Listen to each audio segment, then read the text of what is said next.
And this is episode 23 of the Lifestyle Entrepreneur Podcast. And my guest today is Kris Muccio, who's going to talk about how to optimize and use your LinkedIn profile to generate leads and traffic for your business.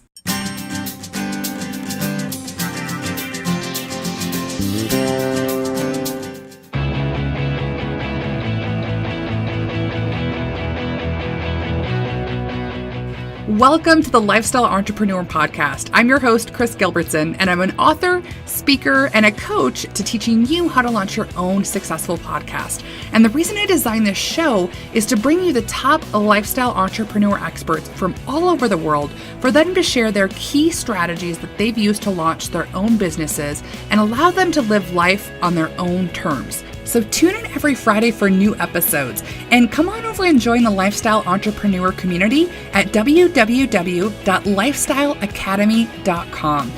There you're going to receive VIP training from specific guests from the podcast, along with being able to watch all of the interviews. And I'll also be making it really easy for you to implement these strategies that you're hearing by sending you what I like to call the Lifestyle Cliff Notes on the best lessons learned on the podcast. So let's get started. All right, so before we get started with the show, I just want to thank everyone who is subscribing and leaving awesome reviews in iTunes. I'm so excited that people are enjoying these interviews. And I'm excited to announce First Fridays. So what I'm going to be doing the first Friday of every month, we're going to have a raffle for those of you that have subscribed to the podcast and then also left a review. And it'll be a raffle for $25 gift cards from iTunes, Amazon, eBay, all over the place. So all you simply need to do is just subscribe to the podcast in iTunes and then leave us a review, and your name will go in a hat, and we'll announce that the first Friday of every month. Well, welcome. I am so excited for our guest today. He is an absolute pleasure to work with, and his name is Kris Muccio, and he's a seasoned executive with a pattern of success with large businesses and startup companies. And so Kris began his career in accounting with PricewaterhouseCoopers, where he passed a CPA exam, and then he also holds an MBA from the University of Florida, where he was the Matherly Scholar, the highest honor awarded by the program. And then throughout his corporate career, Kris has functioned as a global executive leading multiple highly successful products, teams, and multi-million-dollar business functions across 28 countries and 5 continents. And so what's really exciting about Kris today is he's actually launched one of the most successful LinkedIn books on Amazon, a best-selling author back in 2008. He's got quite a few more books coming out here in the next coming months. And Kris's knowledge of digital marketing has evolved into his functioning as a chief digital strategist role for multiple companies. And so digital marketing really is his forte and where he's highly sought after. So I'm excited to bring you on the line today, Kris, and have us talk really specifically about LinkedIn for business owners and how you help companies really stand out in the crowd. So how did you get started as, the expert in the digital marketing space, and more specifically with LinkedIn? Well, the simple answer is, Kris, it started with a book.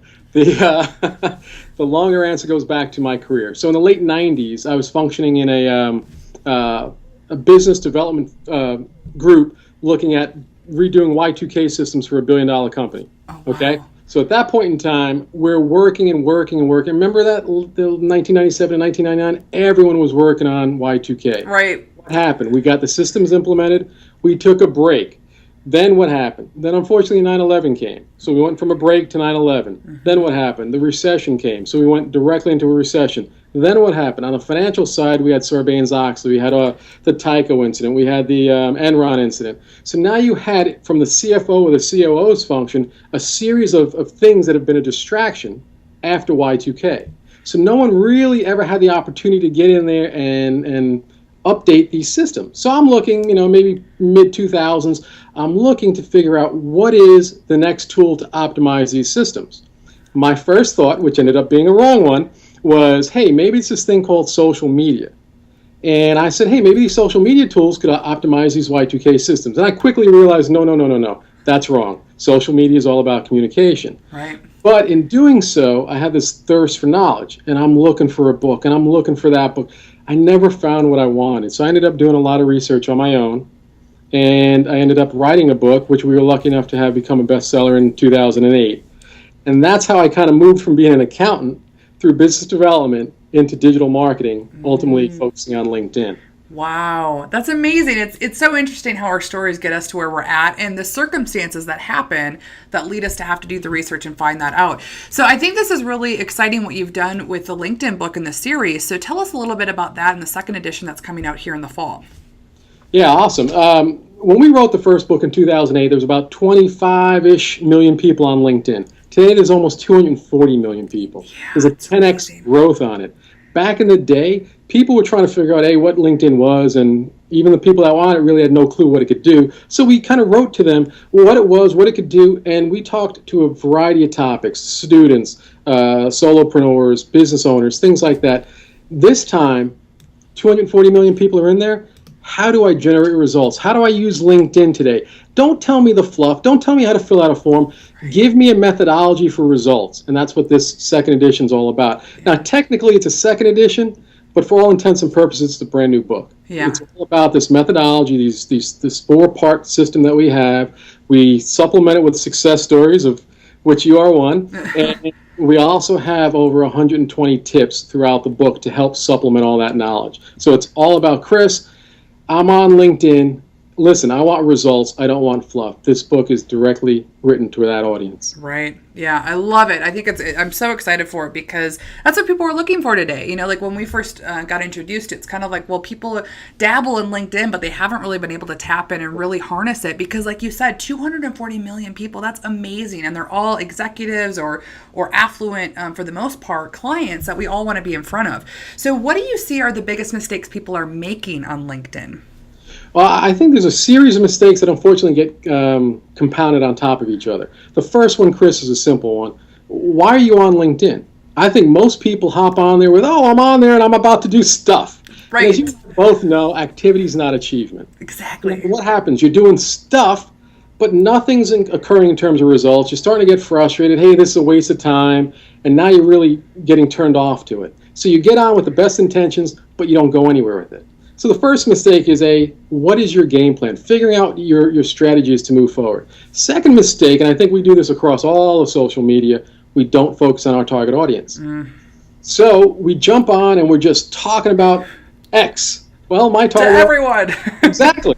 My target audience wants to know something specific. You know, if my target audience is the bakers that make donuts, I can't be talking about what's going on in Russia or China or Chechnya. I need to be talking about making donuts and helping them grow their business. Right. We tend to miss that point. And then the other point we tend to miss is, look, when I want to talk to my target audience, where are they?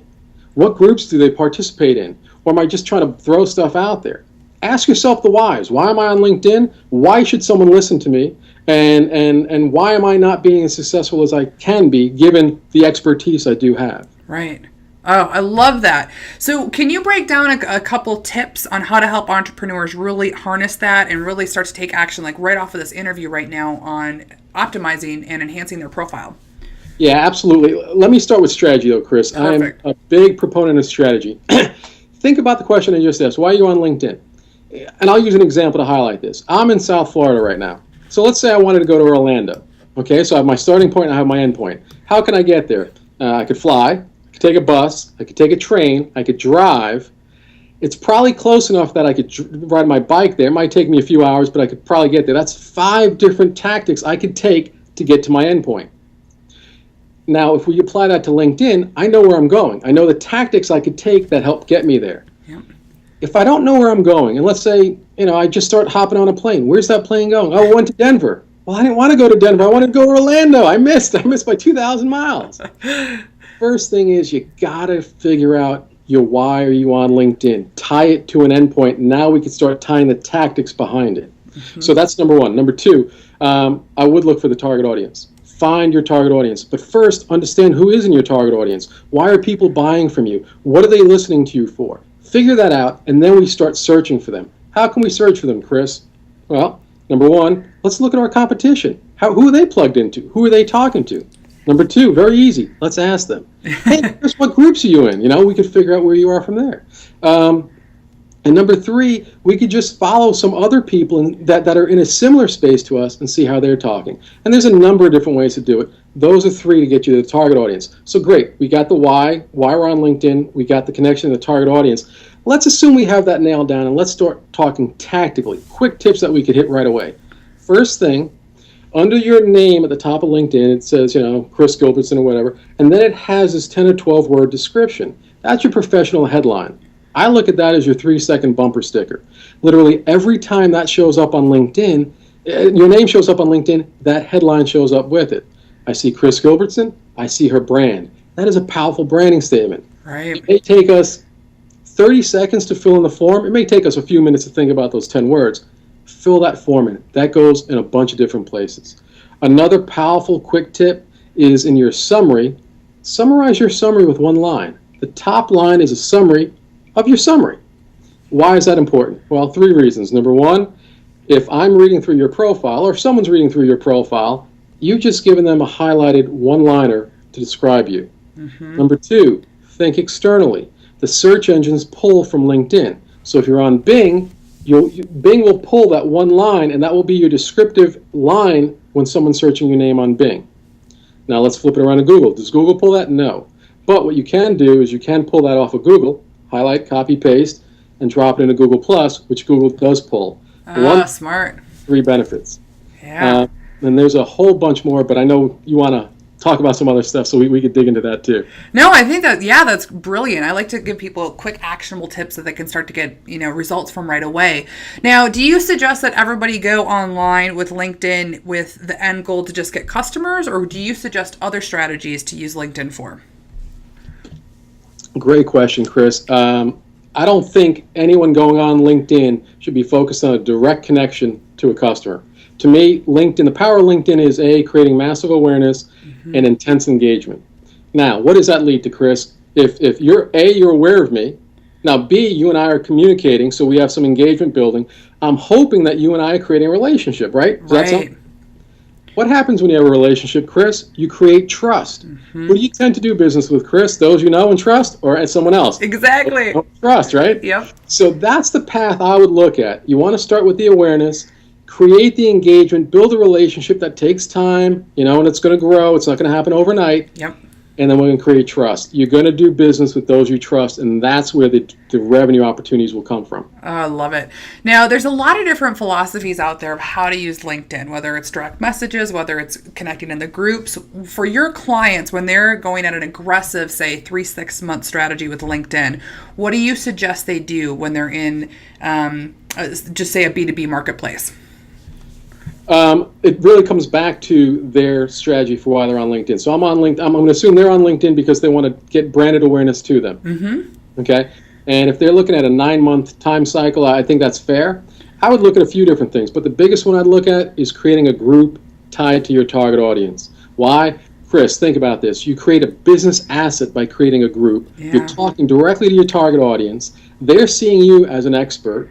The group themselves are now portraying you as an expert because now they're creating social proof. They're adding to the input that's in there. So you have this big pot, but they're adding to it. Yep. And you have direct communication capabilities with them. Yeah. You also control whether or not your competition's in there. So you have a lot of features that create this direct awareness, the engagement, and most importantly, they create trust with you. Oh, I love it. I think it's brilliant. So what are, let's see here.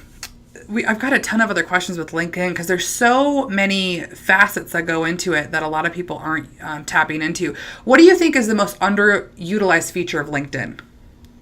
I think right now it's going to be a combination of the LinkedIn company page, and there are over 2 million of those, maybe even 3 million at this point. Okay. And the second thing is going to be groups. I think people just jump onto groups and arbitrarily say, hey, I'm allowed to do 50, so I jump in them. The philosophy is, and I'll call it the philosophy, it's you could join 50, but participate in 5. Find 5 groups that you could really make a difference in, and then start your own. Have at least one of your own. So here you have this methodology. Now you can start digging into the group. Why am I on this group? Well, I'm in the Bakers Association making donuts, and I'm obviously making that up. But now I'm talking to those guys on a level that they want to engage with, right, versus being in 20 other groups that I don't have time for, that they're just going to kind of randomly chat.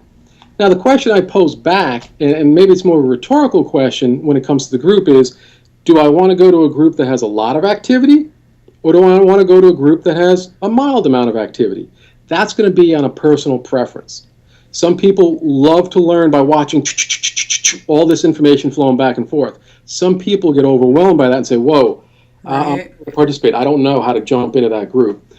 That's going to be a personal preference. But I would definitely say focus on finding 5 groups to participate in. And you can test them out. You don't like them, drop them. Just move on to the next one.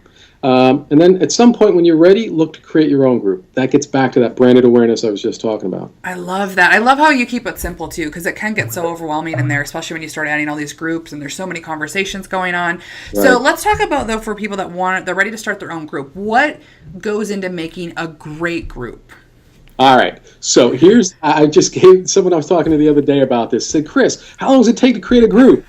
I said, it takes 77 seconds. He goes, really? And his eyes get all big. And I said, yeah, it took me 77 seconds to fill out the form. I actually timed it on a little stopwatch. It took me 77 seconds to fill out the form, but what he didn't see was I've spent a week strategizing what my goal was for the group. I wrote out exactly what I needed to fill in those buckets. I reached out to 10 different group managers. I think 7 or so got back to me. 3 blew me off completely. I asked them what was working, what wasn't working. I then went out and built out a content strategy for the first 30 days to make sure that we're putting in the right amount of content, talking to our target audience. Right. And then on top of that, I did a search to find a potential moderator for my group to help me extend who I am in terms of my ability to stay on there and communicate and manage the group. So yeah, it did take 77 seconds to create a group, but the reality is it took me over a week to tie in these strategies to create an effective group. Oh, I love it. That's fantastic. Now, do you think every industry can effectively use groups on LinkedIn? I think let's look at it from a B2B standpoint. Mm-hmm. I think one of the greatest challenges in the digital marketing place right now is to find someone in the B2B world to communicate with, because you don't know where they are. Right. Well, Facebook has a heavy B2C side. You got the Walmarts of the world, the Targets of the world. I mean, they're driving into that. On LinkedIn, we have a great, non-distracted, purely focused space for B2B. Right. There's 240 million people on there. You could find your target audience. Find them, make them aware of you in a positive way. We don't want the negative, right? Right. Find them and then engage with them. And you're going to build that over and over and over. Now, are there better types of media to be sharing on LinkedIn versus others for business owners that are looking to build that awareness?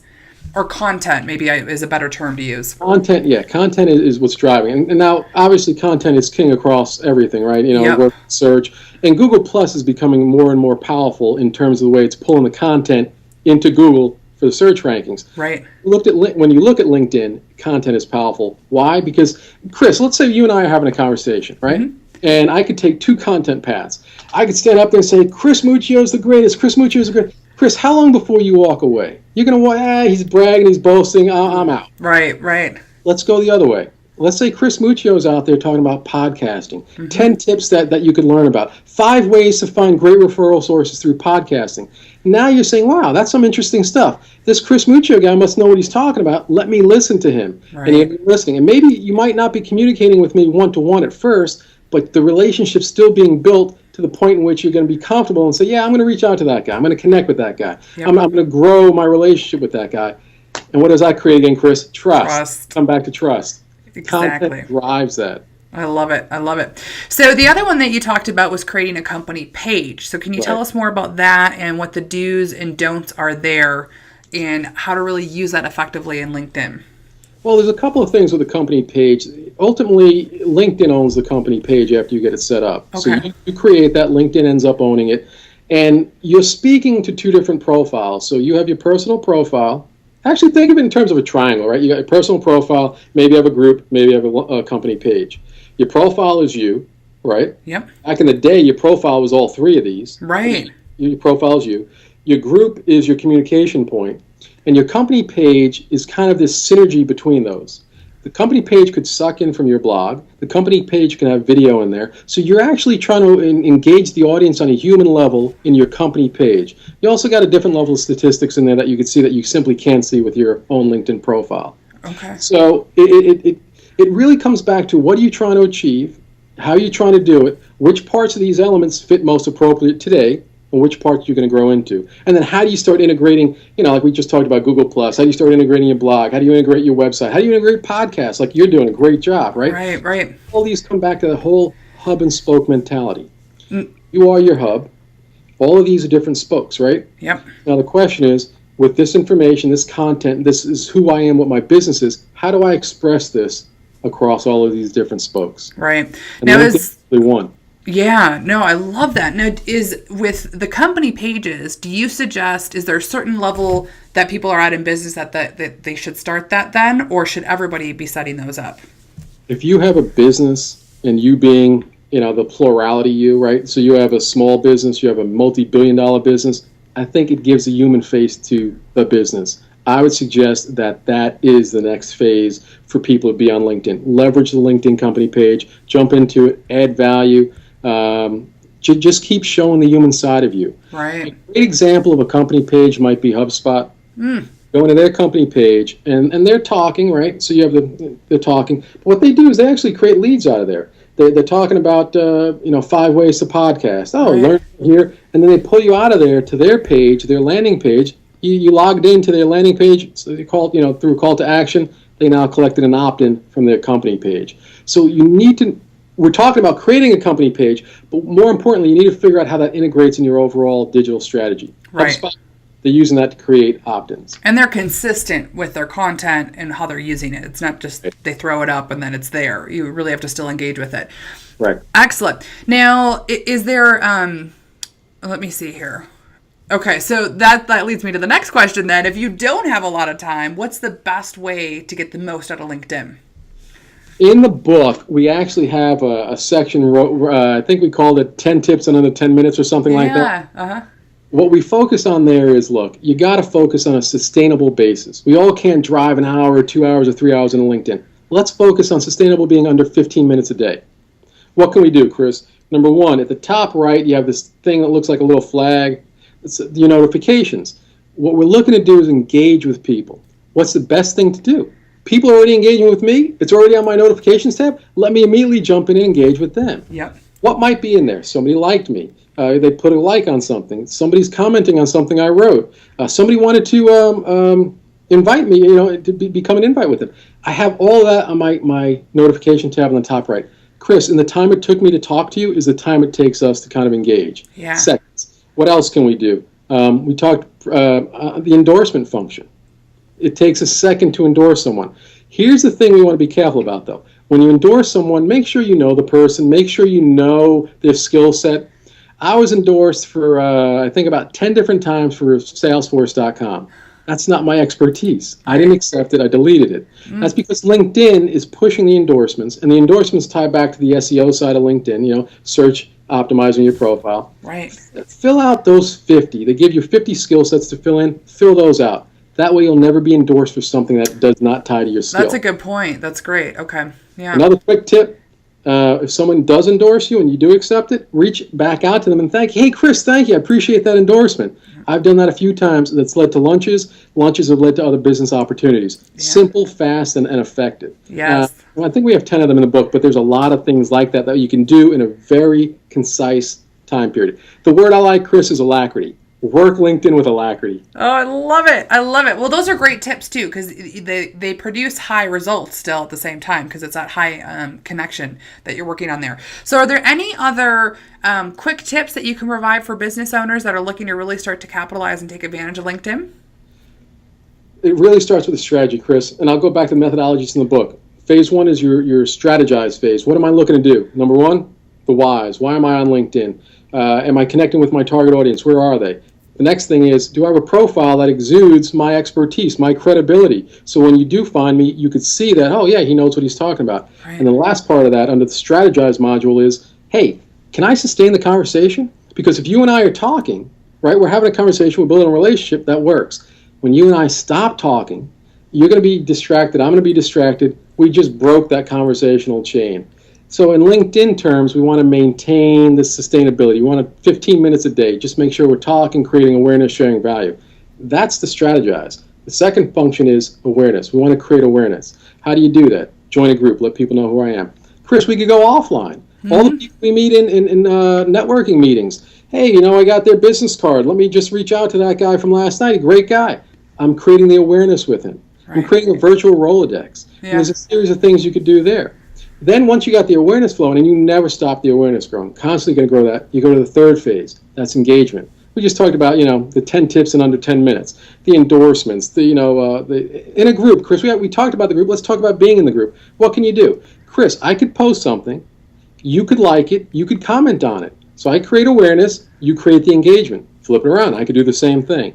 And that's how you perpetually grow within a group. And the group's your target audience. You're looking to grow with your target audience. And once you flow through the engagement side, you get to our fourth quadrant, which is the conversion. And this is what you started out the Q&A with me. It's all about building trust. Once you have trust, the conversion will occur. Is it a direct conversion to a sale? It might be. It's probably more likely, though, going to be a conversion into something that leads into the sale. Excellent. So besides HubSpot, what are some other companies that people can look at that are doing this really well on LinkedIn that they can kind of use as a model? Well, HubSpot is one of the best models for the company page. Yep. In terms of other examples, companies are doing different things. I would look towards your competition, see what they're doing. I'd invite you to join our group, Linking Insight. On Linking Insight, we have a ton of information on tips, tactics, and techniques, and it's not spammy. There's no spam in there. We're not bragging about any of the things we're doing. We're just giving you clear insight. We could even invite you over to our webpage, leadgen2020.com. Again, it's all filled with insight for how someone who wants to grow their effectiveness on LinkedIn, what they could do to do that. Oh, excellent. Well, this has been absolutely amazing, chock full of tips and advice that people can use. So will you share with us where everybody can go find out about you and then when the new book's coming out? Awesome, Kris. I'd love to. So number one, the book's coming out on September 17th on Amazon. Yep. So we'd invite you to go to Amazon to buy it there. Or you could come back to our site, leadgen2020.com, and you could purchase it through there. And we have a lot of free giveaways we're going to be giving out with the book, too. So it's probably better to come through our site. You get all these free giveaways, and then you can still get the book. We're working on the book. And then we have a telesummit coming up with a group of digital marketing experts, and that'll be in October 8th, 9th, and 10th. If you want to grow your business and you want to figure out how to do it on the digital marketing side, Kris, across 3 days, 12 experts, they're going to dig into driving traffic, driving awareness. Day 2 is all going to be about lead generation. Once I got the traffic, I need the leads. Yeah. Now that I got the leads, what do I need next, Kris? I need to nurture those leads, right? Yep. And day 3 is going to be about conversions and beyond. I've got the conversion. I'm growing my business. What do I need to do? Who am I doing it with? Where are my partners? And then what if I want to sell my business? How do I do that? So it's going to be a lot of fun, a lot of cool insight, and I welcome everyone to check it out. Yeah, I'm really excited about this. You've really locked in a lot of great experts, and the process you're taking them through is just perfect. That's what every business owner needs help with. So we'll have all of this in the show notes, every place that you can find out about Kris, the book, and the telesummit. And again, thank you so much for coming on. This was an absolute pleasure, and I'm so glad that we got connected as well. So thank you again. Thanks again, Kris. Appreciate your time. And I hope you enjoyed that episode. I'd love to get your feedback here for the Lifestylepreneur podcast right in iTunes. Simply leave us a 5-star and a review letting us know what you like, who you're interested in hearing more from, and what topics you really want help with in your business that I can bring on those key experts to really fine tune and help you in your business and creating the lifestyle of your dreams. And I'll be giving shout outs, so make sure you put your name and your website address if you want me to share that with the community as well. And again, thanks for listening. I'm so excited that you found the Lifestylepreneur podcast, and I can't wait to connect with you and learn more about your business as we continue to grow this community. So again, have a great day, and I'll talk to you next week. Thank you for tuning in to the Lifestylepreneur podcast. Again, I'm Kris Gilbertson, and I'm committed to bringing you top training from leading lifestylepreneurs all over the world to help you break through and turn your dreams into your ideal lifestyle. And make sure to join us at www.lifestyleacademy.com to receive VIP training from specific guests I interview on the show, so that you can really easily start to implement what you've learned from listening. I know we're all busy, and sometimes we don't have time to listen to the entire podcast or take notes, because I'm always listening on the go. So I like to call it the Lifestyle Cliff Notes to creating your ideal business and make it really simple for you. So those will be sent via the email list. Plus, I also want to connect with you personally, and being on the Lifestyle Academy mailing list is where all the magic happens. We'll host VIP trainings once a month that we can't always bring out on the podcast with even more detailed information. And I also want to connect with you personally. I want to know what's going on in your business and what you need help with and who I can bring on to aid you in creating your ideal lifestyle. And so I'll be asking questions every once in a while that I want you to reply, and I reply back to you personally. So again, until next time, wishing you on your way to achieving all of your dreams. Talk to you soon.